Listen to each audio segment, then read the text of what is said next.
Hello everyone. Today we'll be talking about conditionals at entry 88. Okay. So the conditioner we're talking about is with the would, should, right? I would, you would, he, she, or it would, and plus infinitive without to, right? That's obvious. So generally speaking, it's would have one, should have one, right? So when you use this would, so the contraction would be I'd, you'd, right? He'd. And the contraction form for the negatives would be wouldn't, shouldn't. Okay? အဲ့တော့ structure လေးကြည့်ကြအောင်ပါ so would should plus infinitive without to ပါ to မပါဘူး okay I would like a drink နောက်တစ်ခုက verb form လိုက်လို့ရတယ်အခု be ing လိုက်လို့ရတယ် be plus ing လိုက်လို့ရတယ်ပေါ့နော်အဲ့တော့ would be ing would be doing ပေါ့နော်ဟုတ်လားအဲ့တော့တကယ်လို့ဒီမှာ ing ကိုမဖြစ်တဲ့ဆိုရင်ကျွန်တော် doing အနေနဲ့မှတ်လို့ရပါတယ် would be doing လို့မြင်လို့ရတယ်ဒီ do ကဘုံပေါ့နော်ဟုတ်လား so if I was at home now I would be watching TV ကြည့်နေမှာ I would like a drink က I want to have a drink လို့မျိုးပဲလုပ်ချင်တယ်လို့ပြောတာတောက်ချင်တယ် I would like something to eat တခုစားချင်တယ်ဒါကတော့ polite form I want ရဲ့ polite form လို့မှတ်လို့ရပါတယ် would like နော် I would like a drink I would like to drink some water ဆိုပြီး I would like ဆိုပြီးနောက်ကနေတောက်စရာနော်ဒါတော့စားစရာတန်းလာလို့ရတယ်အဲ့ဒါဆိုရင်တော့စားချင်တောက်ချင်လို့ပြောတာပဲဟုတ်ပြီနော်အဲ့တော့နည်းအားဖြင့် I would like to have a drink ဆိုပြီးတော့အဲ့တော့အတူကောက်ပြောတာပေါ့နော် I would like a drink ဆိုပြီးနောက်ကနောင်းလိုက်တာမှတ်ထားပါနော်ဟုတ်လားအဲ့တော့ like ရင်တော့မှနောင်းလိုက်တာနော် would ကတော့ verb နဲ့တွေ့တယ် infinitive တွေ့တယ်ဒါပေမဲ့ I would like a drink I would like some bread နော် I would like some ဟုတ်လား I would like a burger တခုပေါ့နော် I would like a drink I would like some water တခုလုပ်ချင်တယ်စားချင်တောက်ချင်တာစားချင်တောက်ချင်တာပြောတာပဲနော်နောက်တစ်ခုကျတော့ would be ing ကကြတော့ရှေ့မှာများသောအားဖြင့်ကတော့ conditional to second conditional နဲ့သုံးပါအဲ့တော့ရှေ့က if verb 2ပါနော် if verb 2နဲ့ပြောမယ်တော့ကနေ would be would plus verb 1ပေါ့နော်အဲ့ဒါမှ be ing လည်းဖြစ်လို့ရတယ်ဘာလို့ be ကလည်း infinitive verb ပဲပေါ့နော်အဲ့တော့ would be verb ing if I was at home now I would be watching TV တကယ်မှာတော့သူတို့ကဒါနော်ဒါ type 2เนาะတကယ်မှာတော့အိမ်မှာလည်းမရှိဘူးအိမ်မှာလည်းအိမ်ကိုလည်းပြန်ရောက်မနေဘူးပြင်မှာရောက်နေတယ်တနေ့ရငါတော့အိမ်မှာရှိလို့ရတော့ပေါ့ငါ TV ကြည့်နေမှာလုပ်ချင်တဲ့သူ့ရဲ့စိတ်ဆန္ဒကိုပြောတာ okay နောက်တစ်ခုက would should have တော့ would have should have လို့ပြောလို့ရပါတယ် would have should have verb 3 okay အဲ့တော့ would have verb 3 should have verb 3 okay ဒီမှာဆိုရင် would have bought it if I hadn't been so expensive sorry if it hadn't been so expensive အဲ့တော့ဒီဈေးမကြီးဘူးဆိုရင်ကွာ I would have bought it I would have bought it နော်အဲ့တော့ဒီဟာကဘယ်လိုဖြစ်သွားလဲဆိုတော့ would have ဖြစ်သွားတယ် would have နော် would have should have လုပ်ခဲ့ရင်ကောင်းတာဖြစ်ခဲ့ရင်ကောင်းတာဒီလိုလုပ်ခဲ့ရမှာနော်အဲ့ဒါတော့ကျွန်တော်က would have should have ပြောပါတယ် so would have bought it နော်အဲ့တော့အခုလက်ရှိမှာတော့သူမဝယ်ခဲ့ဘူးများသောအားဖြင့်တော့ဒီ if type 3ဒါကတော့ type 3ပေါ့နော်နော် third condition နဲ့ဖြစ်ပါတယ် type 3ပါဒါကတော့များသောအားဖြင့်ကတော့ regret ဖြစ်တာမလုပ်ခဲ့ရတာနော်တော့လုပ်ရတဲ့လုပ်နိုင်တဲ့အစားအစာရှိတဲ့နဲ့မလုပ်ခဲ့ရတာဖြစ်မယ်ဒါမှမဟုတ်မလုပ်နိုင်လို့မလုပ်ခဲ့ရတာဖြစ်မယ်အဓိကကတော့တစ်ခုခုပေါ့နော်မလုပ်ခဲ့ရတာဖြစ်မယ်လုပ်လို့ရတဲ့ကမလုပ်ခဲ့ရတာဖြစ်မယ်အဲ့သဘောတရားပဲနော်အဲ့တော့ကိုက regret ကိုပြတာနော်အဲ့ဒါမျိုးကိုပြောတာပါအဲ့တော့ကျွန်တော်တို့ type 3သုံးပါတယ် if it hadn't been so expensive ဘာလို့ဈေးကြီးရလဲအဲ့လိုဒီဈေးတာမကြီးဘူးဆိုရင် would have bought it ငါဝယ်ခဲ့မှာပေါ့လက်ရှိမှာတော့မဝယ်ခဲ့ရဘူးဈေးရန်ကြီးလို့ I knew that the letter would be opened by his secretary နော် ဒါကတော့ passive သုံးတာဖြစ်ပါတယ် conditional တွေရပဲ so the letter would be opened နော် would verb 1 would be verb 3ဆိုပြီးဒါမှတ်လို့ရပါတယ်ဘယ်လာလဲဆိုတော့နော်အဲ့တော့ would verb 1နေလာတယ်ဘာပြောင်းသွားလဲဆိုတော့ would be verb 3 form ပြောင်းသွားတယ် alright so would be verb 3ပေါ့နော်ဟုတ်လား I knew that the letter would be opened by his secretary နော်အဲ့တော့သူ့ရဲ့အတွင်းမှုမှဟုတ်လားနော်အဲ့တော့ဖွင့်ပြီးဖတ်မယ်ဆိုငါတည်သားပဲငါသိခဲ့တယ်ပေါ့နော်ဟုတ်လားနော်အဲ့တော့ I knew it ပြောတာ I knew it တူတူပဲတခုဆိုလို့ I knew it ငါသိတယ်ငါထင်တယ်ဖြစ်တယ်ငါထင်တယ်အဲ့တော့ဒါကြရင်မနော်လားပြီးမှပေါ့နော်ကိုထင်တဲ့ဟာပြန်ပြောတာပေါ့နော်တခုတော့ပြီးသွားပြီဖွင့်လည်းဖတ်ပြီးသွားပြီ I knew it ငါထင်သားပဲအသိနေတယ်ပေါ့နော်ဟုတ်လားလူစားတော့ပို့ပြီးသွားပြီတကယ်တည်းပို့ပြီးလို့ဖတ်လည်းပြီးသွားပြီဖတ်ပြီးတာသူနောက်မှသိလိုက်ရတာဟုတ်ပြီနော် we can use would or should after I and we they mean the same in conditional structures after you he she it and they are nouns we only use would ဆိုရင်တော့က first person နေဖြစ်တဲ့ I နဲ့ we နဲ့ဆိုရင်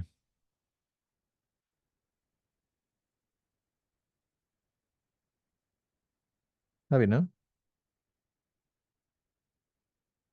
နော် I နဲ့ we နဲ့အတွက်မှာကျွန်တော်တို့က should သုံး would သုံးအဓိပ္ပာယ်တူတူပဲ alright ဆိုတော့ I we မဟုတ်တဲ့နော်တခြားဟာတွေဖြစ်လာပြီတခြားစလုံးတွေဖြစ်လာပြီအဲ့တော့ I we မဟုတ်တာလို့ပြောလိုက်ပြီဆိုရင် you တောင်ပါတယ် he she တောင်ပါတယ်အဲ့တော့တခြား noun အုပ်စုတွေပါပါတယ်အဲ့ဒါဆိုကျွန်တော်တို့က would ပဲသုံးပါတယ် would ကိုပြီးတော့ပို့ပြီး prefer ပို့ဖြစ်ပါလို့ပြောတာဖြစ်ပါတယ်နော်အဲ့တော့ I ဆိုရင် I should buy it if I had enough money ပတ်စံလာပြည့်ပါရင်ဝယ်မပို့ကွာဝယ်ခဲ့မှာပေါ့ကွာနော်အဲ့တော့ဒီကမှာတော့မဝယ်ခဲ့ရအောင်ပတ်စံပြည့်မပါလို့ John would buy it if he had enough money ဒီမှာတော့ John should လို့မပြောဘူး would ပဲပြောရမယ်ဒါကတော့ rules လို့မှတ်ထားလိုက်ရတယ် okay အဲ့တော့လက်ရှိကတော့ဒါအခုလက်ရှိပြောခဲ့တဲ့ဟာတွေအကုန်လုံးက conditional ထဲမှာ would နော် would သုံးမဲ့ဟာတွေပေါ့နော်ဟာလားဒါဆိုရင် type 2နဲ့ type 3ပါဒီဟာတွေကတော့ လောစရာတော့ structure ကိုနားလည်အောင်ပြောတဲ့အဆင့်ရှိပါတယ်နော်နောက်မှအကျယ်ပြန်ပါလာပါလေဦးမယ် okay အဲ့တော့ပြန်ပြောမယ်ဆိုရင် if ကကျွန်တော်တွေ verb 1 form နဲ့ပြောတာရှိသေးတယ်အဲ့ဒါဆိုရင်တော့နောက်မှ where verb 1နဲ့ပြောမယ်ဒီကောင်ကျွန်တော်က type 1လို့ခေါ်တယ် type 2ကတော့ပုံမှာပေးထားတယ် if နဲ့ verb 1နော် verb 2လိုက်တယ်နောက်ကနေ would verb 1လိုက်တယ် would verb 1လို့ဆိုတဲ့နေရာမှာ would be verb 3ပါဖြစ်နိုင်တယ်ဟုတ်ပြီနော် passive ဖြစ်နိုင်တယ်ဒါ type 2 okay အဲ့တော့ကျွန်တော်တို့မှာဆက်ရေးလိုက်မယ်နော် type 3မဆက်မှာ type 3ရကြတော့ if ဒီမှာတွေ့တယ်ပြပါရတော့ဒါမှ type 3နော် if had verb 3နဲ့နောက်ကနေ would have verb 3ပါ okay အဲ့တော့များသောအားဖြင့်ကတော့နော်တော်တော်များများ mention လုပ်ဖို့မေးနေကြရှိတယ်အဲ့ဒါနောက်ထပ် type 0ဆိုတာရှိပါသေးတယ်နော် type 0အဲ့ဒါကြတော့ if verb 1 verb 1ဖြစ်ပါတယ် okay အဲ့နောက်ကနေ plain verb 1လိုက်တယ် verb 1ကတော့ s es အနေနဲ့ပါကောင်းပါမယ်ပေါ့နော်ဟုတ်လားနော်အဲ့တော့ if verb 1နောက်ကဒုတိယ sentence မှာ verb 1ပဲလိုက်ပါတယ် okay အဲ့တော့ where would တွေမပါဘူး okay အဲ့တော့ဒီကိစ္စနောက်မှာအသေးစိတ်ပြန်ပါအောင်မယ် okay ဒါလမ်းညွှန်ပြောခဲ့တာပါ all right so let's carry on then နောက်တစ်ခါ use in sentences with if and similar words နောက်မှာလာအောင်မတလားနော်ဟုတ်လား I wouldn't go there if I didn't have to if I didn't have to အဲ့တော့ဒီက I wouldn't က တော်တော်သုံးပါတယ် I would I wouldn't ဟုတ်ပြီနော်အဲ့တော့ I would နဲ့ I wouldn't များသောအားဖြင့်ကတော့ကိုကသူများကိုအကြံပေးတဲ့နေရာမှာသုံးတယ်ဒီဟာဟုတ်ပြီနော်အဲ့တော့ I wouldn't go there if I didn't have to ငါသွားကြတာမလို့ဆိုရင်ငါမသွားဘူးဒီနေရာမှာသူများမပါသေးဘူးနော် I didn't have to အဲ့တော့ငါဒီအိသွားတာဘာလို့သွားရလဲဆိုတော့ဟုတ်လားသွားဖို့လို့သွားတာဒီနေရာမှာနှစ်ခုလုံးကအငင်းနေပဲနော် I wouldn't go there if I didn't have to တကယ်သူသွားခဲ့တယ်နော်အဲ့တော့သွားဖို့မလို့တာသွားဖို့တာမလို့ခဲ့ဘူးဆိုရင်ငါမသွားဘူးတဲ့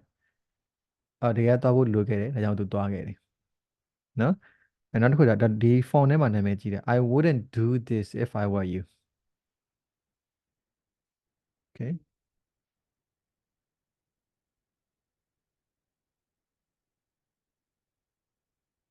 I wouldn't do this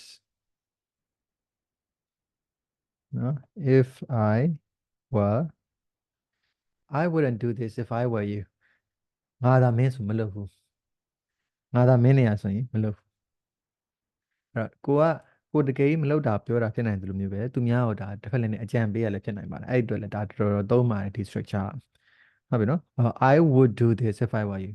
ငါသာမင်းနေဆိုလုပ်မှာဒီလိုလည်းရတယ်ဟုတ်ပြီနော် I wouldn't do this if I were you I would do this if I were you နှစ်ခုလုံးဒါပြောပါတယ်နောက်တော့ would do wouldn't do ဟုတ်ပြီနော်သုံးတယ်အဲ့တော့ဒီသုံးကလာပါနော် I wouldn't go there ဒါကြတော့ကိုယ်တိုင်ကိုပြောတာဖြစ်တယ်ဒါမှမဟုတ်သူများကိုပြောတာလည်းဖြစ်နိုင်သေးတယ် context မှာမူတည်တယ်ဟုတ်ပြီနော်သူများငါသွားတယ်လားကွာဟုတ်လား I wouldn't go there if I were you ငါသာမင်းဆိုမသွားဘူးဟုတ်ပြီနော်ချင်းကုန်းနဲ့ကြိုးမထူဒါတော့ suppose there was a war နော် suppose there was a war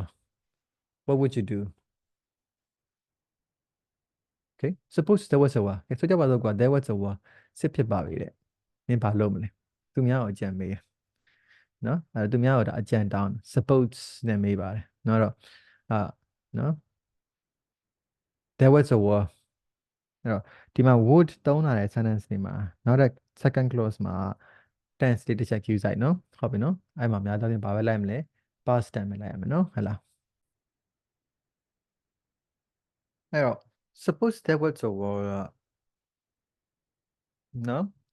let's suppose လို့ဖြစ်ပါတယ်နော်ဒီကအရှိရ let's suppose there was a war ဆိုကြပါစို့ကွာ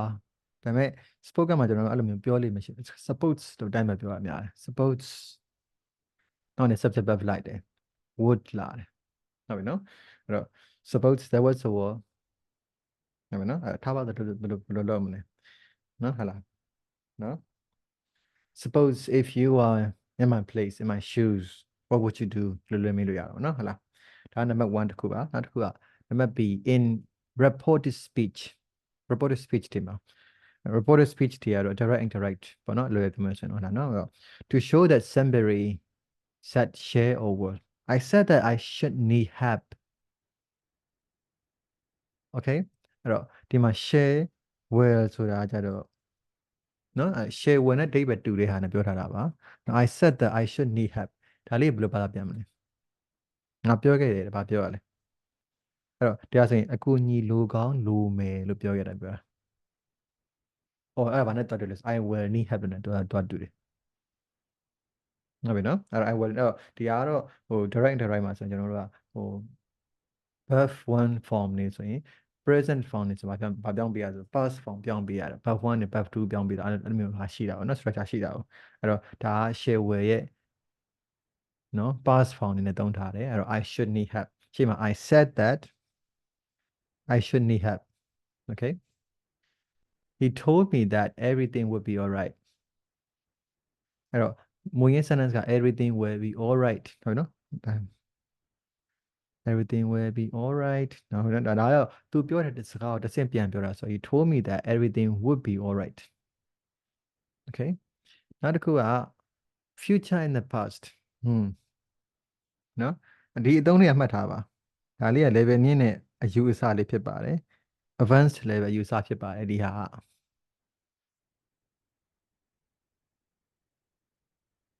ဟုတ်နော် advanced level အယူအဆဖြစ်ပါတယ်အဲ့တော့ဒီမှာဆို future in the past တဲ့နော် အဲ့တော့ဒီဟာလေးကိုတော့ definition မဖွင့်တော့ဘူးနော်အဲ့တော့ဒီလိုလေးမှတ်ထားနော် future in the past ဟုတ်လား and real past ရှိသေးတယ်ဒါမှတ်မယ်ဟာတွေပေါ့နော်ဟုတ်လားဒါလေးအခေါ်လေးလည်းကောင်းတယ်စဉ်းစားကြည့်လိုက်ရင်နော်ဟုတ်လားနော်နည်းနည်းလေးဘယ်လိုပြောရင်ကောင်းမလဲနော် paradoxical ဆန္ဒပေါ့နော် paradoxical ဆန္ဒဆို future လည်းပြောသေး in the past အဲ့ဆိုအတိတ်တုန်းက future form ဟာအနာဂတ်တွေကြိုမြင်တော့မှာလား time product ဖြစ်တော့နော်မကြည့်ကြည့်အောင် I was late I would have to run to catch the train နော်အဲ့တော့ဘာလို့ future tense တွေပြောတယ်လဲဆိုကြတော့နော်ပြောနေတာတော့ဒါ past ကိုပြောနေရပဲအဲ့ past ကနေအောင်နေဟုတ်လားနော်အဲ့တော့ဒီအနာဂတ်လောက်ရမယ်အဲ့ဒီအချိန်တုန်းကလောက်ခဲ့ရမယ့်ကိစ္စကိုကြိုပြီးပြောတာဟုတ်ပြီနော်အဲ့တော့အဲ့ကိစ္စအများသောဖြင့်ပြီးတာဖြစ်ဖို့များမယ်ပြီးသွားတာဖြစ်ဖို့များတယ်ဒါပေမဲ့အဲ့ဒီအချိန်တော့မပြီးသေးဘူးမပြီးသေးကိစ္စကိုအဲ့ဒီအချိန်တုန်းကပဲကြိုလို့မဲ့ဟာကိုကြိုပြောတာဖြစ်တဲ့အတွက် tense ကလည်း future form ဖြစ်သွားတယ်ဒါမျိုးကို future in the past လို့ခေါ်တယ် I was late I would have to run to catch the train နောက်ကျနာလေသိရမလားအဲ့တော့ဒီလိုနဲ့မရတော့ဘူးဟုတ်လားနော်အဲ့တော့ပြီးတော့ယထာကိုမိလိုက်နိုင်ဖို့တော့ပြေးမှရတယ်ပြေးခဲ့ရတယ်ပေါ့နော်ဟုတ်လားအဲ့တော့လုတ်ခဲ့ရတယ်အဲ့ future in the past ပေါ့နော်ဟုတ်လားနော်အဲ့တော့ဒီမှာတော့ရှိပါတယ်ဟာနော်အဲ့တခုပေါ့နော်အပြင်သွားမယ်ဆိုရင်အာနော်မုံဝယ်လာခဲ့နော်ပြောရမလားအဲ့ဆိုရင်အဲ့ဆိုရင်တော့တူအဲ့ဒီနေရာမှာမုံဝယ်လာခဲ့နော်အဲ့ခဲ့ရသွားခဲ့ဒီလာခဲ့ဒီစားခဲ့ဒီမလားဒါပေမဲ့မဝယ်လာသေးတယ်မို့ကျွန်တော်ဘာလို့မုံဝယ်လာခဲနော်လို့ပြောရတယ်အဲ့ဒါယူဆ future in the past ဟုတ်ပြီနော်ဒါပေမဲ့တခုတော့ရှိတာအဲ့ဒီခဲကကြတော့မဖြစ်သေးတဲ့ဟာကိုကျွန်တော် past နဲ့ပြောတာမြန်မာယူဆဘက်ကနော်ဒါကြတော့မဟုတ်ဘူး past ကနေ action ကတော့ past ထဲရပဲ event ဖြစ်ခဲ့တာကတော့ past ထဲရပဲဒါပေမဲ့ future form နဲ့တုံးပြီးတော့ယူဆအရာဖြစ်ပါလာတာဒါကိုကျွန်တော် future in the past လို့ခေါ်တယ်ဒီဟာလေးကအရင်ကောင်းတယ်အရင်မိုက်တယ်နော်ဒီတက်ပို့ပြီးရှုပ်ထွေးတာရေအလားတူပေါ့နော်လာပါလေဦးမယ်နော် with like prefer etc in polite requests and offer အဲ့တော့ like တို့ prefer တို့သုံးပါသေးတယ်ဘယ်မှာသုံးလဲဆိုတော့ polite form ကိုက offer လုပ်တာရှိတာမျိုးတို့ဟုတ်လား I would like some tea ကျွန်တော်ပြောပြရတယ်နော်ဟုတ်လား would you like some tea I would like some tea အဲ့တော့ကိုကလိုချင်တာတောက်ချင်တာအများသောဖြင့် I would like ဆိုတော့ကနေအစားအသောက်တွေပြောလို့ရပါတယ် would you like some tea ဆိုရင်လက်ဖေးတောင်းလားလို့မေးတာ I would like some tea တောက်ချင်တယ်လို့ပြောတာ okay I would like some cheese အဲ့ဆိုရင်လည်းတူပဲနော်ဘာမှမလုပ်စားမယ်နော်တောင်းမယ် I would like some coffee ဖြစ်နေတာပဲနော် would you prefer meat or fish would you prefer အဲ့တော့ I would like ဒီမှာသုံးထားတယ်ဒီကဟာ would like ကိုသုံးထားတယ် would you ဖြစ်မလားလောမလားစားမလားနော် would you prefer meat or fish မပြဘူးကြ meat လား fish လားတခုတော့ရွေးပြီနှစ်ခုလုံးမရနော်နောက်တစ်ခု after some conjunctions we use a past tense instead of a conditional ဒီကိုတော့မှတ်ထားလိုက်ပါ conjunction တချို့ conjunction တွေရှိတယ်တဲ့နော်အဲ့ဒါဆိုရင်ကျွန်တော် past tense တော့မယ် if I was rich I would do what I liked အဲ့တော့တကယ်တမ်းကတော့ဒါရှေ့က with သုံးပြီးသွားလို့ပါနောက်မှထပ်ပြီးသုံးစရာမလိုတော့ဒီလိုပြောရင်ပိုပြီးရှင်းပါလိမ့်မယ်နော်အဲ့တော့ဒီတေးကတော့ထပ်ပြောသလိုနော်ပြန်ပြီးတော့တစ်ခုချင်းစီပြန်လာအောင်ပါဆိုတော့ဒီမှာဒီတေးအများကြီးမပြောတော့နော်ဟုတ်လား if I was rich အဲ့ဒါချက်နိုင်ကွာ I would do what I would like လို့မပြောတော့အဲ့ဒါဆိုရင်ဒါကကြတော့နော်အဲ့တော့ over generalize လို့တခေါ်တာပေါ့နော် over generalize ဆိုတာဟိုရှိ rules ကိုနော်အဲ့တော့အသုံးချလွန်တာပြောရမှာတည်မလားဒီမှာလဲဟိုမှာလဲအဲ့လိုပြောတာမဟုတ် main တစ်ခုမှာပါသွားရင်ဆိုရင်လုံလောက်သွားပြီနောက်လိုက်မဲ့